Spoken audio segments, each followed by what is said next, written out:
Hello guys, welcome to our channel. This is Teja. అయితే ఈ మధ్య కాలంలో ఎక్కువగా అక్రమ సంబంధాలు పెరిగిపోతున్నాయి. ముఖ్యంగా భార్య కానీ భర్త కానీ బయట వేరే వాళ్ళతో ప్రేమలో పడి వాళ్ళే హతమార్చుకుంటున్నారు, ఒకరినిపై ఒకరు హత్య చేసుకుంటున్నారు. సో ఇవన్నీ కూడా జరుగుతున్నాయి. అండ్ రీసెంట్గా ఫిల్మ్ నగర్లో కూడా ఇలాంటి సంఘటన ఒకటి చోటు చేసుకుంది. సో ఇదే విషయాన్ని మనతో పాటు డిస్కస్ చేయడానికి life coach, counsellor and psychologist Ganesh గారు ఉన్నారు. సార్ నమస్తే అండి. సో అద్నాన్ అతను లండన్లో సాఫ్ట్వేర్, ఇక్కడ హైదరాబాద్ అమ్మాయి అక్కడ అతనితో ప్రేమలో పడింది. సో వాళ్ళిద్దరూ కూడా ప్రేమాయణం నడిపించారు కొన్ని రోజులు. అమ్మాయికి ఆల్రెడీ మ్యారేజ్ అయిపోయింది, ముగ్గురు పిల్లలు. అంటే ఒకసారి ఈ విషయాన్ని మనం పత్రికల్లో వచ్చింది, ఆల్రెడీ అందరికి తెలిసే ఉంటుంది. అమ్మాయి చదువుకోవాలనుకున్నది. లండన్ వాళ్ళ భర్త ఆమె ఉన్నత చదువులు చదివించి మంచి పొజిషన్లో చూడాలని చెప్పేసి ఆమె లండన్ పంపించాడు. లండన్ వెళ్ళినటువంటి ఆమె ఎక్కడ కానీ జనరల్గా ఏంటంటే ఖర్చు ఎక్కువ ఉంటుంది కాబట్టి ఎక్కడైనా షేరింగ్ రూమ్ ఏదైనా దొరుకుతుందేమో, అకామిడేషన్ దొరుకుతుందేమో అని ప్రయత్నం చేసింది. దాంట్లో భాగంగా అద్నాన్ హుస్సేన్ అనేటువంటి ఒక సాఫ్ట్వేర్ ఇంజనీర్ మా అపార్ట్మెంట్లో పైన షేరింగ్ రూమ్ అవకాశం ఉంది, మీరు ఇక్కడ రావచ్చు, అకామిడేషన్ మంచిగా ఉంటుంది. జనరల్గా అతను కూడా ఇక్కడ హైదరాబాదీ కాబట్టి సెక్యూరిటీ, ముస్లిం ఫ్యామిలీస్ ఫీల్ అయ్యి ఆ యొక్క అపార్ట్మెంట్లో ఆమె వెళ్ళి షేరింగ్ రూమ్లో జాయిన్ అయింది. కొద్ది కాలం తర్వాత మళ్ళీ వాళ్ళ భర్త, పిల్లలు ముగ్గురు కూడా అక్కడ లండన్ వచ్చారు. లండన్ వచ్చిన తర్వాత అక్కడ వాతావరణం పడక మళ్ళీ కొద్ది కాలానికి వాళ్ళు రిటర్న్ వచ్చేసారు. ఆ మాత్రం అక్కడే ఉండి చదువు కొనసాగిస్తుంది. ఈ క్రమంలో అద్నాన్కి ఆమెకి మధ్య సాన్నిహిత్యం ఏర్పడింది. ఆ సాన్నిహిత్యం వాళ్ళ మధ్య రిలేషన్షిప్కి దారితీసింది. క్రమంగా ఆ రిలేషన్షిప్ సంబంధించి పెరిగే క్రమంలో అతను ఒత్తిడి చేసి పెళ్లి చేసుకోవాలని డిమాండ్ చేయటం మొదలుపెట్టాడు. పెళ్లి చేసుకోవాలని అడగటమే కాకుండా తన భర్తకు విడాకులు ఇవ్వమని చెప్పేసి కూడా కోరటం మొదలుపెట్టాడు. అంటే పిల్లలు ఉన్నారని తెలిసే పెళ్లి చేసుకోమన్నారు. ఈమె చదువు అయిపోయింది, బయటికి ఇక్కడ ఇండియా తిరిగి బయలుదేరింది. వచ్చే ముందు కూడా చెప్పింది, నాకు ముగ్గురు పిల్లల మీద నాకు ఎఫెక్షన్ ఎక్కువ కాబట్టి పిల్లల్ని వదులుకొని నేను రాలేను కాబట్టి, భర్తను వదులుకోనాను కదా, పిల్లల్ని వదులుకొని రాలేను కాబట్టి నేను ఈ రిలేషన్ కట్ చేసుకోవాలనుకుంటున్నానని దూరం పెట్టడం ప్రారంభించింది. దీంతో అద్నాన్ హైదరాబాద్ వచ్చాడు. వచ్చి బ్లాక్మెయిలింగ్ చేయటం ప్రారంభించాడు. సన్నిహితంగా ఉన్నటువంటి ఫొటోస్ కొన్ని చూపించి ఈ మొత్తం సోషల్ మీడియాలో షేర్ చేస్తాను, పోస్టులు పెడతాను, నువ్వు వీడి కాగితాలు తీసుకొచ్చి నన్ను వివాహం చేసుకో. ఆమె బెదరలేదు, లొంగలేదు. తర్వాత పెళ్లి చేసుకోకపోతే ఇంకేమైనా చేస్తారనేటువంటి రకరకాల బెదిరింపులు చేసి వీటి మీద ఆమె కేసు ఫైల్ చేసేది. ఫైల్ చేసిన తర్వాత అతను మరింతగా రెచ్చిపోయి చివరికి ఆమె కిడ్నాప్ చేసి తీసుకెళ్లాలనేటువంటి పథకాన్ని వేసాడు. వేసి 14వ తారీఖు, మన జనవరి 14వ తారీఖు వాళ్ళ ఇంటికి వెళ్ళి వాళ్ళ భర్త కళ్ళ ముందే ఆమెను బలవంతంగా గుంజుకొని కిడ్నాప్ చేసి తీసుకెళ్ళిపోవడానికి ప్రయత్నం చేశాడు. ఈ ప్రయత్నంలో అడ్డు వచ్చినటువంటి భర్త హుస్సేను భర్త గౌస్ మొహిద్దీన్ని హత్య చేశాడు. ఇది మొత్తం విషయం. జనరల్గా ఇటువంటి ఈ టైప్ ఆఫ్ మర్డర్స్, ఇటువంటి రొమాంటిక్ రిలేషన్షిప్లో ఇట్లా వ్యవహరించేటువంటి వాళ్ళని జిల్టెడ్ లవర్స్ అంటుంటారు. జిల్టెడ్ లవర్స్. ఓకే. ఇట్లాంటి నేరాలు జిల్టెడ్ సిండ్రోమ్ అనేటువంటి దాని కిందకు వస్తాయి. మనకు సినిమాల్లో కూడా చూపిస్తారు. మగధీర సినిమా చూసి దాంట్లో విలన్ ఒక డైలాగ్ వాడతాడు, మీకు గుర్తుందే, నాకు దక్కంది ఇంకెవరికి దక్కదా. అంటే వీళ్ళ యొక్క మనస్తత్వం ఎట్లా ఉంటుందంటే, తమకి కావలసినటువంటిది ఏదైతే ఆ రిలేషన్షిప్, రొమాంటిక్ రిలేషన్షిప్లోకి వెళ్తారో, ఆ వెళ్ళిన తర్వాత వాళ్ళు దూరం అవుతే సడన్గా తట్టుకోలేక ఒక వైల్డ్ జస్టిస్కి సిద్ధమవుతారు. వైల్డ్ జస్టిస్ అంటే ఒక ఆటవికమైనటువంటి, ఒక క్రూరమైనటువంటి న్యాయం అమలు చేయాలనుకుంటారు. లేదు, రివెంజ్ తీర్చుకోవాలంటారు. రివెంజ్ అంటే అవసరమైతే భర్తను చంపైనా ఆమెను పట్టుకెళ్ళిపోవాలి, లేకపోతే ఆమెని హింస పెట్టైనా సరే తన దగ్గర తెచ్చుకోవాలి. ఇప్పుడు అతను చేసిన అదే కదా, ఫస్ట్ బ్లాక్మెయిల్ చేశాడు, తర్వాత తీసుకెళ్ళడానికి కిడ్నాప్ చేయడానికి ట్రై చేశాడు. By force, by wild justice తమకు కావాల్సింది దక్కించుకోవాలనేటువంటి తత్వం ఉండి నేరం చేస్తే అటువంటి నేరాలకు పోవని గిల్టెడ్ సిండ్రోమ్ అంటారు.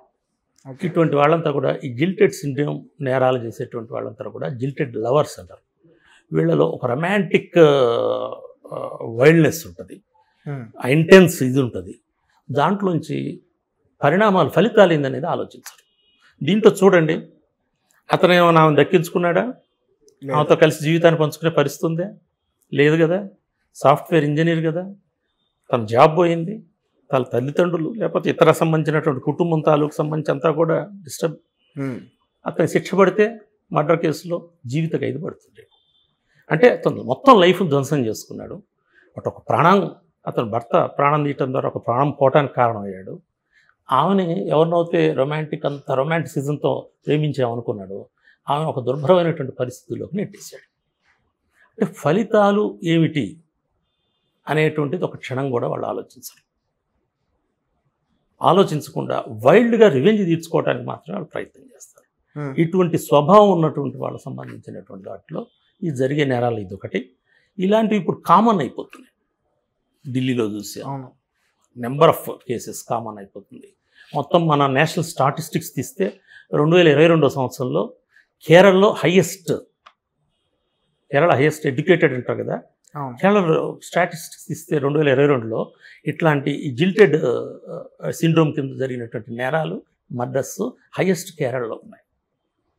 కాబట్టి ఇటువంటి వాటి పట్ల ప్రధానంగా మహిళలు కానీ అట్లానే యువతలు వీళ్ళంతా కూడా లవ్ పేరుతో, ప్రేమ పేరుతో, లేకపోతే ఈ రొమాంటిసిజం పేరుతో పెళ్లి చేసుకుని అనైతిక సంబంధాలు పెట్టుకోవటం కానీ, పెళ్లి కాకుండా అయినా కానీ ఇటువంటి వాళ్ళ పట్ల, అటువంటి సిండ్రోమ్స్ పట్ల కొద్ది అప్రమత్తంగా ఉండటం అవసరం.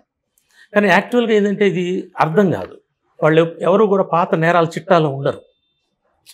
జనరల్గా ఇతను నేరస్తుడు అని తెలుసుకోవాలంటే ఇంతకుముందు ఏదైనా చేశాడు అనుకోండి, సపోజ్ అమ్మో అతనితో కాస్త జాగ్రత్తగా ఉండాలి, ఇంతకుముందు జైలుకి వెళ్ళి వచ్చాడు, లేకపోతే ఇంతకుముందు అతను ఏదో నేరానికి పాల్పడ్డాడు, కొట్టాడు, తిట్టాడు, ఏదో సరే.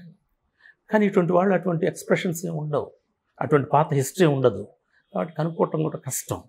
కాబట్టి జనరల్గా స్త్రీలైనా పురుషులైనా తమ రిలేషన్షిప్స్ వెళ్ళే ముందు 1-2 సార్లు వాస్తవ పరిస్థితుల్ని దృష్టిలో పెట్టుకొని ఏం చేస్తే తమ జీవితానికి మెరుగు. అతను కూడా ఒక క్షణం ఆలోచించవచ్చు. ఏమని? ఆమె నో అంది. No means no. మంచో చెడో సరే, ఆ రిలేషన్ మంచిదా చెడ్డదా వాటిలో నేను ఎలా తలుచుకోలేదు. ఓసారి ఏర్పడింది అని కాదని చెప్పింది. కాదనుకున్నప్పుడు అతను దాన్ని అంగీకరించాలా? పైగా పెళ్ళయింది, పిల్లలు ఉన్నారు. ఇటువంటి సందర్భంలో తన ఫ్యూచర్ అయింది, బ్రాడ్ లైఫ్. ఈ ఒక్కటేనా జీవితంలో? 14 ఉన్నది చాలా ఉంది కదా జీవితం. అంతకుముందు అతని దగ్గర 47 సంవత్సరాల వయస్సు, అతని ముందు ఒక 30-40 సంవత్సరాల జీవితం ఉంది కదా. తల్లి, తండ్రి, ఇతర సంబంధించినటువంటి కుటుంబం, అతని ఉద్యోగం, అతని కెరియరు, అతనికి సంబంధించినటువంటి అనేకం ఉన్నాయి కదా. వీటన్నిటిలో ఏదో అక్కడ సడన్గా ఏర్పడిన 1 సంవత్సరం క్రితం ఏర్పడిన రిలేషన్షిప్ ఒక చిన్న భాగం అన్ని స్పాయిల్ అయిపోయింది. మొత్తం బ్రాడ్ థింకింగ్ లేక, ఆలోచన లేక, తను చేసేటువంటి పనుల పట్ల తను పడేటువంటి ఆ ఉద్రేకానికి సంబంధించినటువంటి దీన్ని అర్థం చేసుకోలేకపోతే జీవితాలు చివరికి అర్ధాంది ఎట్లా ముగిసిందో అట్లా ఆలోచించి అందరూ కూడా అట్లానే ముగుస్తుంది. కాబట్టి ఇటువంటి వాటి పట్ల అప్రమత్తంగా ఉండటం అవసరం.